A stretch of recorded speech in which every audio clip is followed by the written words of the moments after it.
Do you ever find yourself having really big emotions or a loved one or your coworkers and you're just not sure how to handle it? You aren't going to want to miss this show because we deep dive into emotional intelligence and we actually give you hands-on tools that help you or a loved one deal with those big feelings.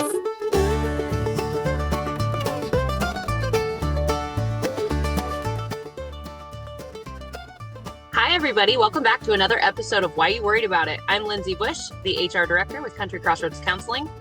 And hey, everybody, I'm Susie Arbo. I'm a licensed professional counselor, and we're on this journey to a better you. We are all about self-improvement and not only helping other people in any way that we can better their lives. We're on a mission to get the word out to the masses about mental health. Yep, that's right. We have been so lucky to do so many shows already, which is amazing. And we love hearing back from everybody. Please let us know if there's topics you guys want to hear about. We love hearing those. And if you want to be on the show, we love having our guests. We've had some Mhm. really, really cool guests lately. We just had Annie on not that long ago. So if you have not watched the episode with Annie, that's Susie's mom. It was literally the best. It still is so near and dear to my heart. So definitely check out some of those other episodes if this is the first one you're seeing. Absolutely. We love our guests. We love our shows. They're just short little listens that make you feel better. And I know I go back through sometimes and I listen to them on my drives just to, know what we can do a little better, that kind of thing. And I always get something out of it. And I'm like, we said this stuff and this is, it's just good to hear. So we love it.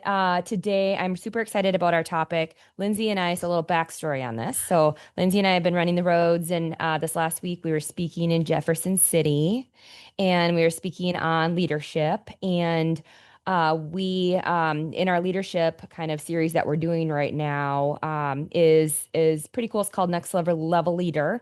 But what we cover in it is actually something called emotional intelligence. And I think I've hit a little bit about it on the show, but we both just said this is everybody needs to hear this stuff. Yeah, absolutely. I don't know. There was something, a greater power telling us that this is what we need to talk about, or it's what I need to hear about. I know like all the things. So I'm super excited for you to go into it and get to chat about it with you today because it definitely touched something in me the other day when we were talking about it. So it's something telling us we need to get it out there to the world. It's important stuff. It really is. And a lot of companies now are training their staff, their leaders, their people on emotional intelligence. And happened upon it. A company hired me to come and speak on it a couple of years ago. And I just kind of fell in love with it. And I'm like, holy smokes, everybody needs this. And so they call Yeah. it, you guys, they call it actually EQ. So if you see EQ, that's actually what it is. Kind of like IQ is like obviously intelligence, but EQ is emotional intelligence. And so there's actually five components to it, and I'll kind of go through the five first. But it's self-awareness, so being aware of how you're feeling about things, emotional regulation, motivation, empathy, and then social skills. So those are kind of the big five components or whatever. And I know when we talk about the first one, which is self-awareness, how many times do we just go through our lives where we're kind of just going through the motions and we go through our days and then things happen and we react to it? You know what I mean? And Mhm. you might not even realize what those feelings are or why you're having them. But when you can be really aware of what you are feeling in a certain type of situation, it can be really helpful, and you can use those feelings as things that will help you get through situations, if you will. So in therapy, we actually call it name it to tame it. So if you're Mhm. feeling a certain type of way, like let's say you get a text message from somebody, and let's say it is, well, I'll just use yesterday. I had somebody kind of questioning something in our therapy business, and I could feel myself raising up that, we was talking about the feeling scales on here. I could feel myself raising up to like a 7 or an 8. And I was pretty emotional about it. And I was thinking, okay, Susie, where is this coming from? Is this the history of this, or is this like right in this moment? Am I feeling a certain type of way because of this? And so really being aware of those feelings is so important. And rather than just, like I said, go through the motions every day, check in with yourself and ask yourself, why am I feeling this triggered? Why am I feeling this way? And what is the name of that feeling? Mhm. Yeah. Yeah, I think it was really I got to be with you on it and I remember you the first thing after you read it even that you said I think I'm at an 8 and like that hmm was like your first response to like you could tell it was kind of like a Wow, like I'm feeling really pretty strongly about this. And that's, I mean, it's huge. It wasn't like you went crazy, you weren't screaming and yelling Mhm. like I've ever seen you do that anyways, but like just your own personal feeling, like you just were able to be like, you know what, I know that my Mhm. feelings are in an 8 right now. And that's, to me, it's huge. And I think a lot of people sometimes they might know, oh, I'm so mad, but they then, like, you might recognize that you're there at that level, but it's what you do next, right? Like it's Mhm. how you react to that. And I know you're going to get into more of that, but that's where I think people get lost. Like they know, like I hear people say all the time, oh, I just have a bad temper. Okay, well, that's great that you're aware of having a bad temper, but what are we doing about that? Like it's not okay to fly off the handle every time something Mhm. upsets you just because that's who you are or what you do. Like that's not a great response to it. Like, yeah, it's a way to justify your behavior to yourself, but is that always the right thing to do? So I love Mhm.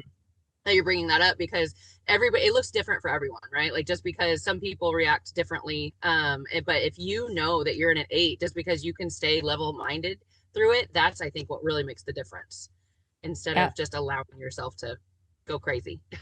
Absolutely. And the second step actually in is self-regulation, like managing your emotions, emotional regulations. And so that's exactly then what the next step was, is to figure out, okay, I am upset and I am at an 8 and this triggered me, for a lot of reasons. And then you know what? What am I going to do about it? I'm going to sit here, I'm going to wait, I'm not going to respond right now. I'm going to let it kind of sit in. I'm going to take in all the facts. I'm going to take a couple deep breaths. I am a processor and I need to talk about things when they're upsetting to me. So, and you're Lindsay, you are my therapist sometimes, right? Where I even got a little candle from you for my birthday that says, Yep. that I'm the unpaid therapist and you're my unpaid therapist too. So, but anyways, and so I just kind of had to talk about it, and then I could kind of come to a reasonable kind of thing. But that's the way I process big feelings. You out there might have to separate yourself. You might have to take a couple deep breaths. You might have to maybe go for a walk, love on an animal, watch a funny video, whatever it is, especially if it's a negative feeling or an uncomfortable feeling, you can get yourself unstuck from that. You don't have to stay there. We have all of our feelings for a reason, and we should. We should have all of those feelings. God gave them to us for a reason. However, when the good feelings are around, good, soak them in, enjoy them. And then when the unpleasant stuff happens in life, and they will, that's part of life. People are going to offend you. Things are going to be hard. Life isn't fair, that kind of stuff. Do something to improve your mood. And so that is the big step with self-regulation is really just managing and knowing that feeling and what do you do about it. Lindsay, what are some ways that you like to calm down? I am one that likes to just kind of take a break and take a step back. I am very big about, and I was not always this way. I used to be, no, we're going to talk about it right now. We're going to fix it. Mm. All of those things. And I know now that I don't react well in those situations. If just like you've taught us, like if our emotions are high, I'm not ready to think logically about it. So I like to really just put a pin in it. Like I'm okay now to sleep on things. Before I never was, and it took a long time to get there, but it's okay. I can go to bed with maybe even still negative thoughts and things going on, but knowing that I'm gonna work through it. I'm gonna give it more time. I don't need to react to it right now, and being okay with just being okay. Just everything is okay, unless it's like an obvious emergency situation. Really, I try to remind myself I'm healthy, my kids are healthy, I'm okay. We have food, we have water, like all the basic things that Mhm. truly matter, because all that other stuff, the busy stuff, really kind of gets in your way. And like I just sit in it, honestly, and probably sleep on it. Really, I always feel differently the next day. I think I shared that with you. Going through a lot of things. I used to journal at night, when I would have those desires to reach out to someone that maybe I shouldn't, or those kind of feelings. Instead, I would tell myself, I'm just going to write it in my journal, and then tomorrow morning, if I feel the same way, then I'll make the call if that's what I want to do. I never felt the same way the next morning. So Mhm. that's definitely something I've kind of worked through, and I enjoy. I probably need to start trying that one again too. So Absolutely. And that's a key thing, is that feelings always change. They yes. never stay the same. And I call like journaling or even just getting out a piece of paper and doing a little what I call brain dump. Mm-hmm. And it's just getting everything out of here, because we have so much going on up here at any given time in life, and just getting it out is such a healthy thing for us. And so that's a huge thing for that. And just if you're out there listening, find your own system, your own coping skills that work to help you regulate your emotions because it is definitely doable. And even if you feel them really intense, give it a number, name it, and then do something about it, right? Okay, so then the third component is one of my favorite components. It's actually motivation. And I love part of my job is I'm a motivational speaker, and my I feel like my calling on this earth is to help inspire and motivate people to be better. And so that's just something that's always been very, very passionate about to me, anyways. And so what it really is to you guys is using motivation to channel your emotions to achieve your goals in life. Right. So figuring out, what are you trying to attain? Is it to do better in your job? Is it, to be a better person in your relationships? Like, what is it that's driving you in life? And then, Lindsay, I love talking about our future selves, right? Like the Yes. things that we do today contribute to our future self. So if you think about where you want to be in a year or a month from now, are the things that you are doing today in line with what you want for tomorrow? Because this is what's making your tomorrow, right? And so Yep. figuring out what are those things, if you're finding like a lack of motivation right now, I always say these three words together: momentum builds momentum. So always just get something started, right? If you're wanting to, start journaling, just write a sentence, right? That's all you have to do. I guarantee you're going to write more. If you want to start working out, go for a walk. I guarantee you're going to walk more than you thought that you were going to do, or start a prayer or whatever that is. Just get it started. And in our leadership classes, we teach time management, and we always say, eat that frog, right? Do your most Mhm. dreaded thing first. And then you know what? The rest is going to come because you're already rolling with it. Mhm. I love that. And I use that all the time. There are so many days where I'll get my to-do list and I'm ready to go. And I'm like, oh, I really don't want to do it. And I'm like, what am I doing it? Get it done. And 9 times out of 10, it's not even as bad as you make it out to be. Like literally, it's like, oh my gosh, why didn't I pay that bill a month ago? It wasn't that bad. Like you tell Mhm. yourself, you got to call. Nobody wants to call and sit on the phone with insurance or something. A lot of times it's not as bad as you make it. So just do it. Absolutely. Yep. Yep. Just do it. And nobody's gonna do things for you. Remember that in life. Like it is up to you. You are the driver of your life and you have complete control over so much in our life. And I know we focus as humans a lot on what we can't control, but how we spend our time and what we accomplish and whatnot is in our control. So that's number three is motivation. Number four is empathy. And, being a therapist all these years, one of the things that, we do is we try to understand how other people are doing, how they're feeling, and put ourselves in their shoes. And when I do my emotional intelligence speaking engagements, I do this exercise with them, which is such a beautiful, beautiful exercise. And what it is basically is we have them think of a time, and I want you to do this. This is one of your call to actions today, everybody. And Lindsay, you can do it right now with me too.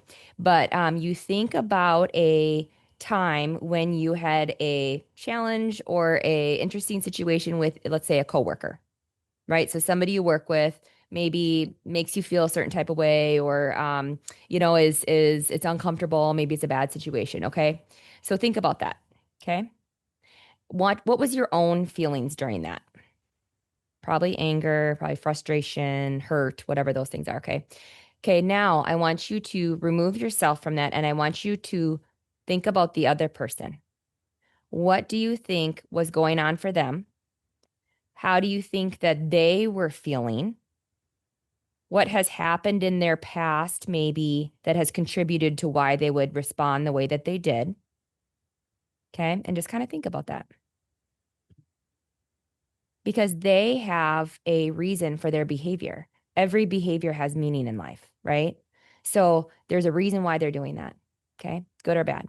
So then when you can think about it in that way, now think about if you had another interaction with that same person in a similar kind of sense, would you handle it a little different? Would you respond maybe a little different? Would you kind of understand that maybe they have a reason why they're so passionate or why they're so, the way that they are? And yesterday that situation that happened, I was able to go in and I was able to see, okay, from that perspective, there's more going on here than just this, right? There's a lot of things going on. And so when I could kind of do that, I could kind of understand a lot. It still hurt. It still was uncomfortable. However, I had a lot more understanding for that. And I know now moving forward, there's certain things of how I need to handle that person in that situation. And I know myself and kind of how I'm going to feel about it and stuff. So, and also guys, remember too, just as humans, very rarely do people do things to you. It's usually a reaction from something from their past or how they were raised on how to handle a situation. It might not be anything like, how we would handle it or how we would do it, right? And we have to respect that everybody's different and everybody's got that stuff. But I hope that people don't wake up in the morning and say, "Man, I really want to, make Lindsay Bush mad today," right? Or Susie, I really want to upset Susie, right? I hope that people, aren't thinking that, right? So I Yeah. think most of the time people are doing their very best. Yeah, I 100% agree. And I think just recognizing that too and giving people grace, right? If people aren't necessarily, and I think what, like you said about people don't react the way you would react, and just recognizing that it's okay. Maybe they're going through it, or they've got something else. I like to tell myself a lot in situations, especially when I get feeling strongly about things. There's a lot of times there are things going on that I don't even know about, whether it be policy through your work, maybe that you don't understand. A lot of times there's things that create those issues. Just ask questions, maybe be more inquisitive instead of just instantly judging or being upset. And I think a lot of times it's the misunderstanding. And like you've always preached, pick up the phone. A conversation Hmm. will, and I know a lot of people anymore, they don't like that. I know I don't. Then the first thing, I never want to be like, oh, I'm just going to call them. No, I'm like, I'm going to type up the best text ever and think that I'm going to get all my emotion and tone correct through a text because I'm going to send an emoji too. That's not, I mean, I know that that's not the best thing. The best thing to do is to pick up the phone, because really you can work through most anything if you're both in the right Hmm. headspace and being logical about things and not letting your emotions run it. I mean, most conversations always come out 10 times better than what you expect. Yeah, yep, absolutely. Absolutely. That is the honest truth about conversations. I have a quote about it actually, and I'm so it can heal, it can save relationships, it can restore relationships, and too many times people write people off because they don't have those Mm-hmm. meaningful conversations. So be the one to initiate those good conversations. So, Yes. okay, and then the last one we'll talk about is social skills. And social skills is anything from like our communication, like we're talking about conversations right Yeah. now, you know what I mean? And like resolving conflicts, right? Like if there is, and we know as people live their life, there's going to be conflict. That is a normal and healthy thing in relationships. No two people should think the same and believe the same all the time. There should No. be different points of view, and people should be able to take and to listen to that they see it a certain way, that kind of thing. So it kind of just really encompasses, when we are emotionally intelligent and we are able to socially interact with other people in an appropriate, kind way, right? Even if it's hard news to deliver, we can still do it in a kind, tone, that kind of thing and stuff. So, I think that the social skills one is really huge. Unfortunately, there are people in this world that maybe didn't have great role models as parents. So they don't communicate well, or maybe they yell, or maybe they have a tone that they kind of get, or maybe they give you the silent treatment and they take off and they avoid things when things are hard, you know? And so if you are one that needs to work on your social skills, there's a million different ways to do that. There's YouTube videos on communication. There's podcasts like this one we're talking about today, right? There's books that you can read, and practice is what I can say as far as that goes with social skills. But so when you think about like just in life in general, those five components are huge. You know what I mean? So from self-awareness, self-regulation and regulating your emotions, motivation, right? Empathy, and then social skills. So that is emotional intelligence in a nutshell. We could talk about it, Oh, all day. There's so yeah. much to it, but Yes. it's pretty cool. Yeah. And I love that we're sharing it. And maybe one of these days, maybe we do deep dive into each one, because literally every time you talk about a different section, I'm like, oh my gosh, I could talk about this forever. Like Mhm. it just hits home. And then Susie, I was going to ask you, what would you, and I'm going to put you on the spot, but what would you do for people who maybe you do a good job at maybe one and two, but you know people that maybe don't. Like, how do you work with people that they struggle with self-regulating or their feelings? Like, it's hard when you're not in control of how other people react and feel. Mhm. And but we're, it might be somebody you care about very deeply or that you worry about, and you're not in control of that. So how do you help? Or I guess, what do you do? Yeah. Yeah. There are a lot of people, a lot of humans out there walking around that have that do not regulate themselves. You know what I mean? They're first of all, they're not aware of why they're triggered and why they're feeling a certain type of way. Like they don't know where that comes from. It comes from somewhere, right? And so Sure. figuring that out, helping them understand, hey, I notice your behavior right now is pretty intense. I notice that you must be feeling a lot of big feelings. What are those feelings? And if they were sitting in my therapy chair, I would want them to name it, right? And I would want them to Yeah. have a thing. I would even have them put it on that scale. Is it a one? Are you calm? Or are you 10? And you are through the roof right now. And I would want them to put it on a scale. And then I would want to know too, what are they doing to calm themselves down? What are Mhm. they taking control of? Because we can only do so much, right? We can share our words, we can communicate with somebody, but at the end of the day, it's got to be them. And I would encourage them to do their own work. You know what I mean? Like find a good therapist and work through this stuff, and read as much as you can about it. Learn as much as you can, download some podcasts, download some books, that kind of stuff, and take the bull by the horns because they're the only ones that can. And when it's our people around us, because I know I've got people that are close to me, that really don't do a good job, that aren't having those conversations with people, that are just letting that stuff rise, and then they're just reacting. And you guys, it takes more emotional energy to be upset and to Mhm. be, in that nasty place in our head than it does to be calm and happy. And it's like, why waste your precious energy on something that upsets you so much? Why Yeah. wouldn't you do something about it? And that's the biggest thing. And that's the one thing in life we do have complete control over, is what we do with those feelings. So, Yeah. yeah, I don't know if that answered your question, but Yeah, that's no, kind of a totally. It does. roundabout.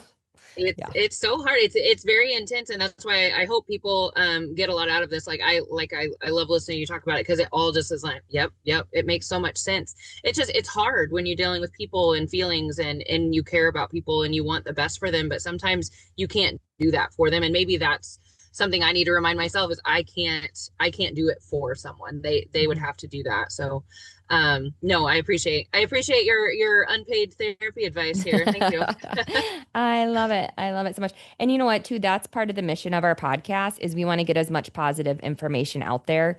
And we do a lot of things in our communities to raise awareness about our mental health, because we feel like we're trying to normalize conversations about, just about how we're feeling, how we're doing, how we're living our lives, and stuff. So if we can ever help you out in the future, whether it's through our therapy services, whether it is, and we've got locations now, popping up kind of everywhere, which is really fun. We've got partnerships with so many different businesses that want us to be in their clinics and want us to be in their schools, and so if we can ever help you out in the future, we're Country Crossroads Counseling, and we do a lot more than just counseling. So, Yes, that's right. Follow us on Facebook for sure. We have that's really where we put tons of events. We love to do stuff with the community.